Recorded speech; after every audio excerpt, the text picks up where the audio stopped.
Hello, Mary. Hi, how are you? Hello, I'm doing well, thank you. Yeah, Thank you. thank you for being here. Thank you for joining me. This is a series of episodes that I have been recording to bring to everyone right now, given the times we're in, and to give people resources and tools to come back to so that they can find themselves in this, even in all of this crisis, find time for themselves to honor themselves and pause. We talk a lot about pause for power, and Yes, these are yeah, precarious times. And when I was thinking about experts and people that my path has crossed with, I thought about you.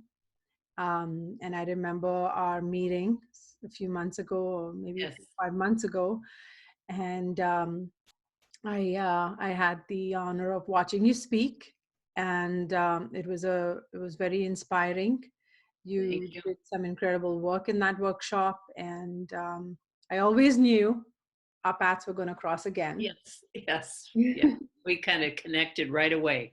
Right away. And so I thank you for all the work you've done for decades Yes, in the field of addiction and recovery, and your leadership at the Betty Ford Center, your work with workshops you have in personal development and spiritual growth and transformation. You lead several workshops all over the country and internationally. yes, And your practice now is inner directions. yes, Am I right? yes, it is, right. Yes, so you have a wonderful body of work. So tell us a little bit about you and what inspires you today and what's your message for us? Oh, okay, thank you. First of all, thank you so much for thinking of me and our first meeting together and how we connected and the wonderful book that you gifted me with, which I read about. What a beautiful, inspiring book that was. And when I think about what you just described, I guess the thing that I most during, especially during these crisis times, I always think of the recovery from addiction and Mm-hmm. the tools that folks are given as a result of that. And Mm-hmm. that those tools during this time of crisis are really is like you have this basket of tools and you could choose from them when fear comes up, when anger, when sorrow, and all the different ways in which we manifest our place, our heart self. And my message today is there is nothing wrong with you if you have extreme reactions to this particular crisis. Whether you're a person in recovery from addiction or in mental health recovery, you're just recovering from life and life's problems. Mm-hmm. I think that we're all in the same boat, and some of us have particular expertise in particular areas. And I know that your work is about being mindful in all the different ways in which a person can be present in their life. Excuse me. But I like to bring a little levity to the situation too. And Mm-hmm. I also, when you mentioned about inner directions, and doing these workshops around the country and internationally, I just completed my first Canadian 3-day retreat, Woman I Am, which Mm-hmm. is sort of the trademark for this particular renewal day. I Mm-hmm. do renewal days and renewal retreats, and always my message to women is similar to what you talk about in recovering our own power, our Yeah. own authority, our own inner selves, and not uh, taking the outside messages about Mm-hmm. who we are supposed to be. And I just have something that I want to read from the 13th century mystic poet and Sufi dancer, Rumi. Of course. Of course, you know. Mm-hmm. Do you think I know what I'm doing? That for one breath or half breath, I belong to myself. As much as the pen knows what it's writing or the ball can guess where it's going next. So I don't think any of us know where we're going next. We can make the plan, we Mhm. don't plan the results.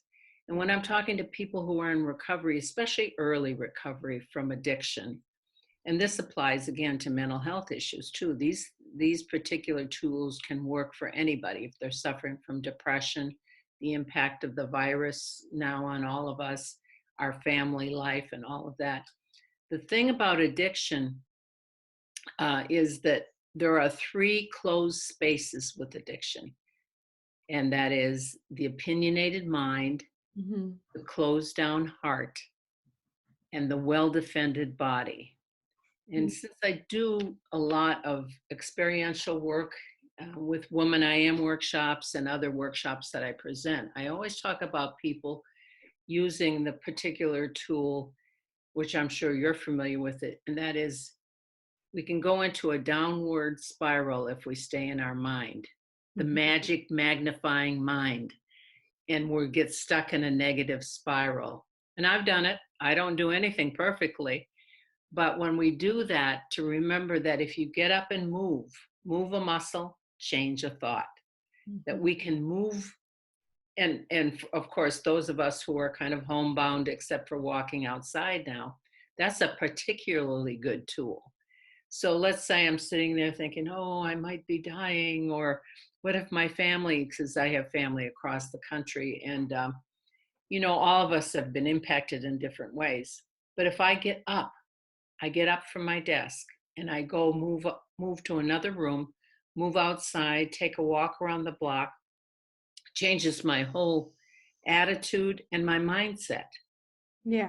And the thing that where we get stuck is staying there and ruminating about something. And we've all done it. So it's not, and as I say, no, I certainly don't do it perfectly. But when I'm reminded of it, I get a little jolt and say, wait a minute, Mary, you're letting other people know these tools and you need to also apply them No, right. to yourself. Yeah. But Absolutely. in that sense, also being gentle with ourselves. I Mhm. think that's important because nobody's going to do anything perfectly. And when I talked to the patients over at Betty Ford Center when I was doing lectures over there, I would always talk to them about being kind to themselves because the disease of addiction beat them up. And Mhm. that can be true if you are severely clinically depressed and you have, beaten yourself, why am I depressed? Why can't I be happy? And then you get the help you need for that. The same thing applies. Right. Don't beat yourself up for whatever you're going through. Mhm. That only, we really are. I remember listening to Sharon Salzberg, who's a Buddhist practitioner. She has a lot of Mhm. good books she's written, and she always quotes the Buddhist practices. And she talks about, and I can't tell you who the particular quote comes from, but she talks about the mind being naturally brilliant and pure. Mhm. And it's because of the visitors that enter our mind that we suffer. Mhm. So the visitor might be a negative thought, a judgment about myself, a criticism about myself or others. And when the visitor comes, one of her tips, and I've put it in my toolbox, when the visitor comes, you say, thank you for sharing, but Mhm. you don't invite the visitor in to stay. Yeah. And I love that. That's a clear thing. It's like a neighbor that we might have that we might, maybe has a little toxic energy going around them, and we don't know how they're suffering. So we can share something with them, but we don't invite them in to stay in our home. Mhm. And I think about that physically visitor, but then the visitor that enters our mind. So I really like that particular tool. And so again, with anyone during a crisis, just keep filling your bag. And you talked about yoga and some of the people you've interviewed that have introduced or invited people to use different tools. This is just another toolbox that they can draw from, Mhm. and we take from that toolbox, and then we leave what doesn't work for us. Right. For instance, I love what I think when we were talking casually before we did this interview, you were talking about some of the different people you interviewed. And I thought about, if you get angry because of what's going on and the virus and the fear and all that comes up, yes, you can go do your yoga pose, but does it do any good to be raging while you're posed in your yoga pose? It's like we have to have balance Mhm. and not look for it as a fix, but be gentle in that whole approach. And of Mhm. course, I love dance and movement a lot. And I'm going to show a couple little tools too. But to quote Rumi again, dance when you're broken open, dance if you've torn the bandage off, dance in the middle of the fighting, dance in your blood, dance when you're perfectly free. Mm. So that reminds me too that, get up and move, play some music. And again, something that I often use with people who are in early recovery is to tell them about the neurotransmitters in your brain. Whatever you're practicing, you're building up the bright spots with doing something like dance or yoga or music or song. Or if you're an artist, you paint your picture. If you're a gardener, you go out and garden. If you're a Mhm. singer, you sing, and all the ways in which we honor the gifts we've been given, because everybody's been given gifts. And Mhm. it's what we do with those gifts that's important for anybody on a path of any kind of recovery, and certainly on a path where the whole globe is impacted by this COVID-19 virus. So we have to remember we're really more alike than we are different, and we're more connected than we are Yes, distanced. I mean, we have to do our social distance, but in our hearts, we're all connected. we're all connected. Yes. Yeah, Yeah. absolutely. Yeah. Absolutely.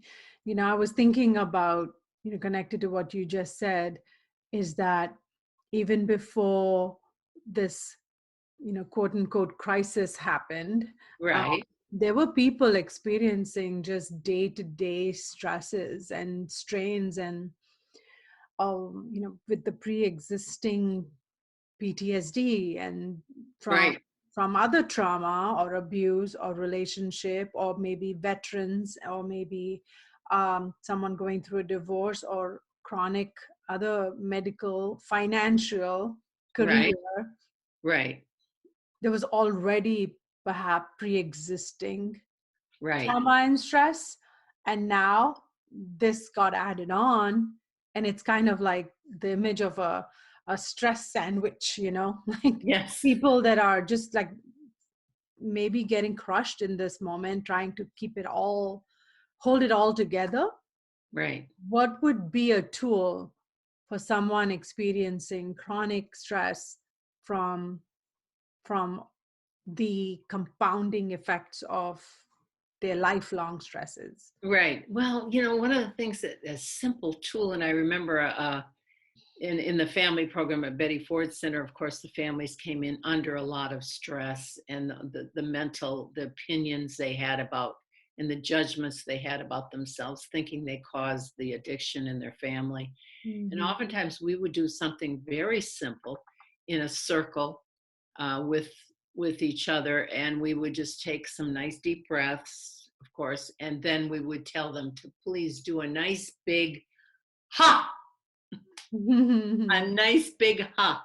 And we would do it several times, and I'm telling you, they'd look at each other and say, whoa, that felt good. Now that's a simple tool. Sometimes people get afraid of loud sounds if they have PTSD.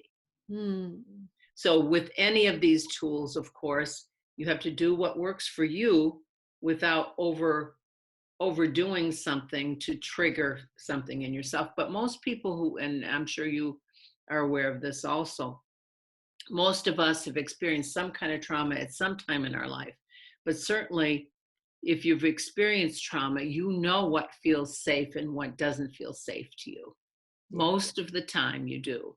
Mhm. And as people heal, they develop boundaries, whether that's emotional, spiritual, sexual, physical, mental, and even fiscal boundaries. So people do, when they start to learn boundaries, they can walk away from situations which might trigger Mm-hmm. the trauma. Does that Mm-hmm. make sense? Yes, so it's knowing your boundaries and then also holding your boundaries, Right. that's, I've heard it said that boundaries, boundary work is life's work. It's It really is. It your really life is is. as smooth as powerful you are with holding boundaries. But Yes. I hear what you're saying. Yeah. Absolutely. And with the boundaries too, when people have to learn what they are, and at first they don't. An example of something that we used when we're working with individuals who are recovering, we might tell them to, one person to stand at several feet away from another person, and that person walk toward them, and then they put their hand up and tell Mm, them that's close enough to start to experience in their own body how it feels to have somebody coming towards you, perhaps that you don't know, yeah. and how close do you let them in. And usually women let uh, other women and men in closer than men. Men usually let women in closer, and women let men in closer. And so that particular experiment, that they start to see, oh yeah, I think I have some entitlement. I feel like I can hug anybody I Mm, want. I mm, mean, that's just, those are simple examples of boundaries. But then also, when you talked about trauma, emotional boundaries are, who feels safe to let in, and who you don't want to share something with, because, and you don't have to have a particular reason. mhm. You don't have to have an explanation why you're Right. not sharing that with that person. But a Mhm. lot of people, because their boundaries have been broken and they've been traumatized, they feel guilty when they set a boundary. You bringing up boundaries is so interesting because it's just reminding me, not, we're we're in a shelter at home Oh, situation right yes, now. yes, I mean, talk about boundary work. Like this is it's in your face right now, right? I mean, and right, all of us are confronted with this almost the boundary testing, right. because not only are we uh, if it's our family, but at the same time, um, it's kind of where it all begins, right? I mean, That definitely is. and Yeah, and how you've got we, three, yes, three at home. yep, and it's just how well our boundary system is in our Yeah. family system is something that I think we could do a whole call on just that. Oh, we could. We you know, definitely could. like Yes, a series on it almost, we because could. it's Most definitely. Yeah. that's pretty that's giving me a lot of food for thought right Yeah. now personally. Yes. But yeah, and I heard you say, move a muscle. You brought up dance. I love dance, grew Mhm. up dancing. So I can totally relate to that. Yes. um and just kind of like change your view, change your perspective. you know Right. Even if I think even if you picked up your book and you turned your chair around and just had a different, That's right. you That's right. know so there's a And lot of somatic, I hear a lot of somatic integration with everything you're talking about. yes. And the other thing, what triggered for me when you were talking about that, we were talking about boundaries, but what I also think about is the simple thing of, okay, get up in your own space and take a walk down your hallway, and just notice everything on the wall, a particular painting maybe that you take for granted, that you walk by. Look at the color of your walls, look Hmm. at your floors. I mean, when you're doing that, you're in the moment. And it's a lot of things that we take for granted, just like, oh,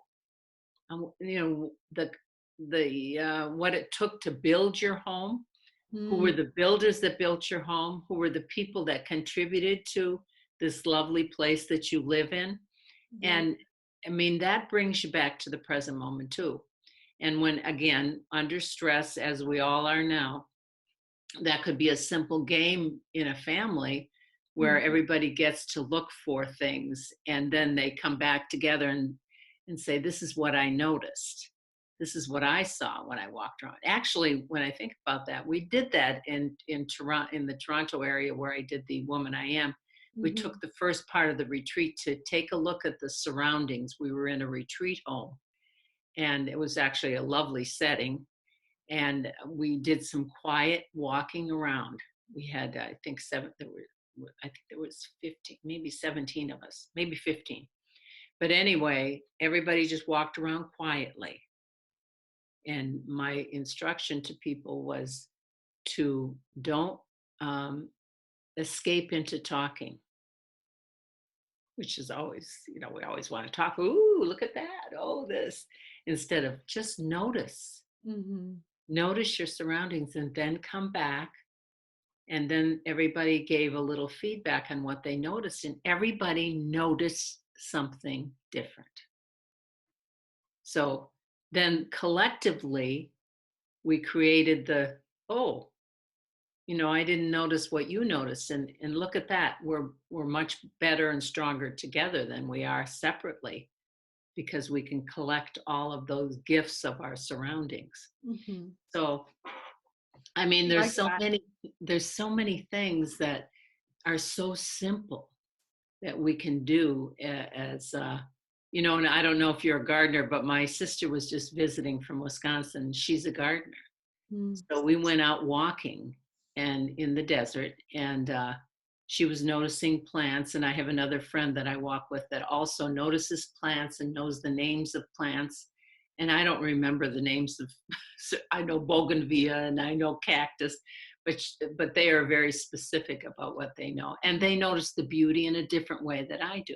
So it's not about, okay, they can do it right, I can do it a different way, and I must be wrong. No, it's about, we just have different eyes. We see through different eyes in life experiences.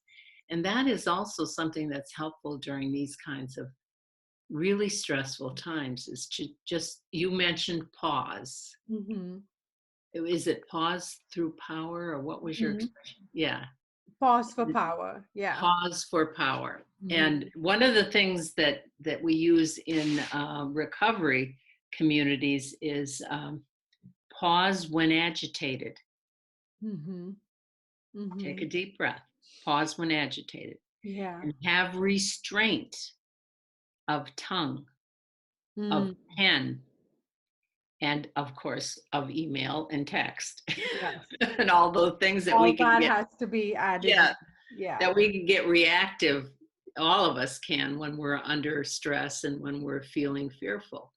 So those, and the other tool that I wanted to mention, and this is a tool that's often used with people who are in early, they're just being detoxed and they're coming off their drug of choice, and they're learning how to live, get some emotional regulation, is don't get too hungry, don't get too angry, don't get too lonely, and don't get too tired.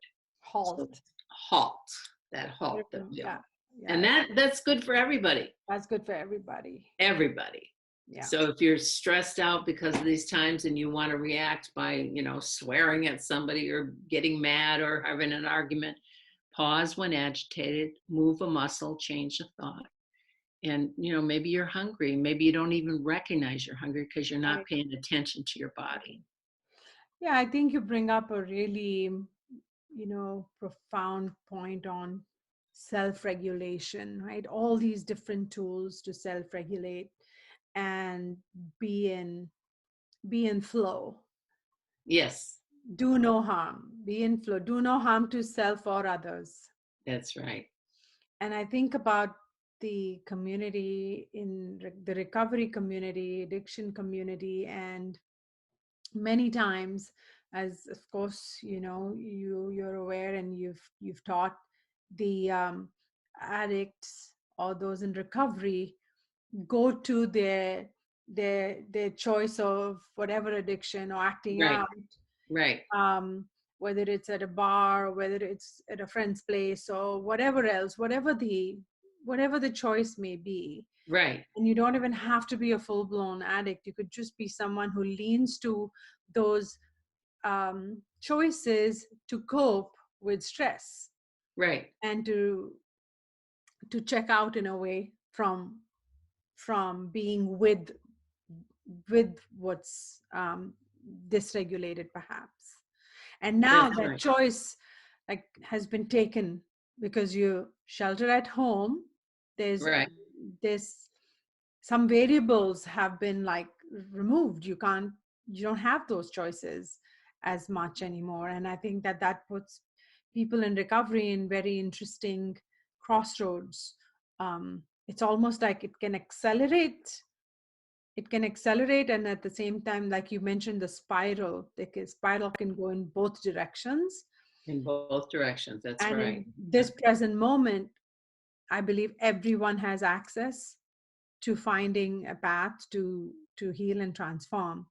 What would your top uh, takeaway for them be, for somebody who's experiencing these crossroads right now? What would be the top? Do you mean the top way in which they cope? Yes. I would say just, I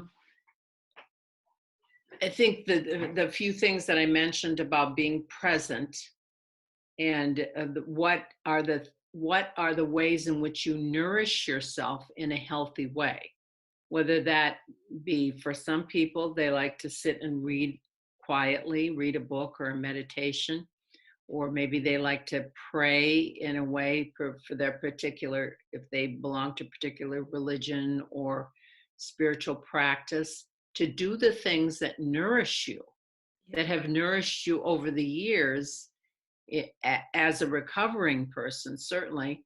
And for those, everybody's addicted to something. Mm-hmm. I mean, when you think about a cultural addiction, it could be to money, could to be compulsive gambling, it could be to your drug of choice, it could be to your way of thinking. You can become addicted to your way of thinking too.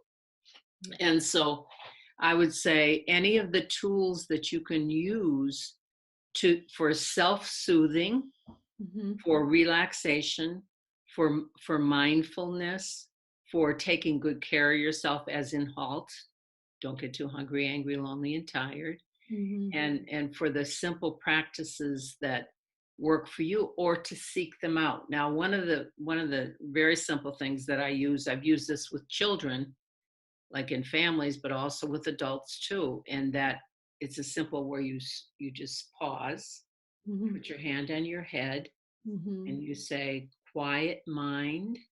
Mm-hmm. I'm sorry, I forgot what it was again now. Quiet mind, calm heart. That's what Mm-hmm. it is. So, quiet mind, calm heart. You put your hand in your heart and you do that 3 times. And you just get, I mean, and that's wonderful to do with kids too. Mm-hmm. And Mm-hmm. I have a funny story about that. We have a almost 10-year-old granddaughter. They live in Kentucky. So I always teach her different things, when I'm around, and we play together and so forth. And Qigong is one of the things. We do some movements in Qigong. And then I did this quiet mind, calm heart with her, and I told her do it 3 times. And when you're in school, her name is Eliza. I said, when you're in school, Eliza, you can, if you get upset, you can just do that little exercise. She looked at me and just said, Grandma, I can't always be calm. Okay. Nothing like a child to tell you the truth, right? That is so true.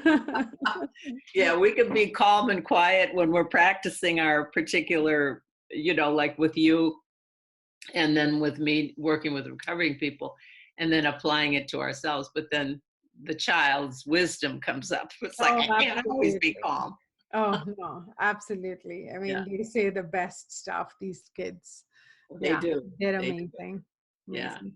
Oh, wow, Mary, thank you so much. This was wonderful. I'm still sort of, processing. I've been taking notes. I think our listeners and viewers are going to learn a lot from this.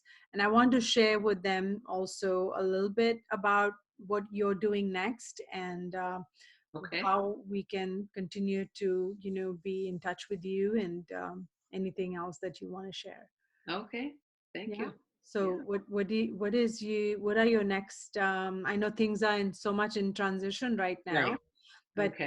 you have a website and uh other workshops that you offer that you'd like us to know Yes. about. Okay. So right now, the only website I have to produce another one, but I just have a site on Facebook. It's called Inner Directions. Okay. And anybody who goes on Facebook, Inner Directions Workshops. Okay. And I have some, little things in there. Like I do a few things on Qigong and, but the events that I have coming up are the Woman I Am Renewal Days. Mm-hmm. And the next one that I was supposed to have, but it's been postponed, is April 25th in Rancho Mirage, California.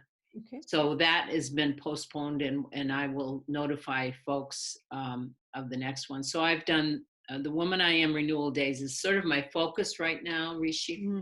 Risha, because there's a lot of good feminine energy and women give a lot of care to other people, so it's a time for them to care for themselves and celebrate with each other and connect. Yeah. So that'll be in April, and I'll probably do another one in maybe in June up in the Toronto area. I'm still negotiating. My daughter lives up there, so we're I'll be negotiating with them either June or maybe the fall. So that's my focus right now, but then I'm available to do different other presentations too. I'm an adjunct staff member at Milestones Ranch in Malibu, so I present up there, but that's specifically for the clients. Okay. So yeah, Well, wonderful. Thank you, Mary. Thank you so much. I know we're going to be talking again we and definitely will. many, many more times. All So, right. Thank you yeah, so thank you much. for sharing with us, and I'll see you soon. Okay. Bye bye. Thank you.